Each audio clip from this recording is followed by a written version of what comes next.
മൂവാറ്റുപുഴ കച്ചേരിത്താഴം പാലത്തിൽ ലോറി ഇടിച്ച് കൈവരിയും പാലത്തിന്റെ സുരക്ഷാ വേലിയും തകർത്തത് നന്നാക്കുന്നതിനുള്ള നടപടികൾ ആരംഭിച്ചു.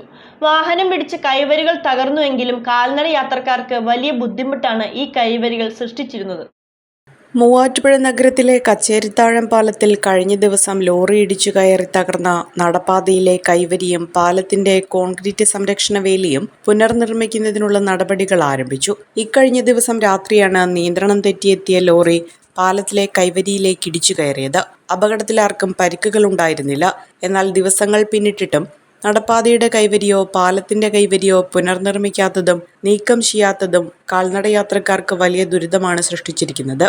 കൊച്ചുകുട്ടികൾ ഉൾപ്പെടെയുള്ളവർ നടന്നു പോകുന്നതിനുള്ള സാഹചര്യം ഉണ്ടായിരുന്നില്ല. പാലത്തിന്റെ കൈവരി നീക്കം ചെയ്യണമെന്നും പുനർനിർമ്മിക്കണമെന്നും ആവശ്യപ്പെട്ടുള്ള ജനങ്ങളുടെ ദുരവസ്ഥ MCV ന്യൂസ് പുറത്തു കൊണ്ടുവന്നിരുന്നു. ഇതിനെ തുടർന്ന് അധികൃതർ ഇടപെടുകയും പാലത്തിന്റെ കൈവരി താൽക്കാലികമായി പുനർനിർമ്മിക്കുന്നതിനുള്ള നടപടികൾ സ്വീകരിക്കുകയുമാണ് ചെയ്തിരിക്കുന്നത്.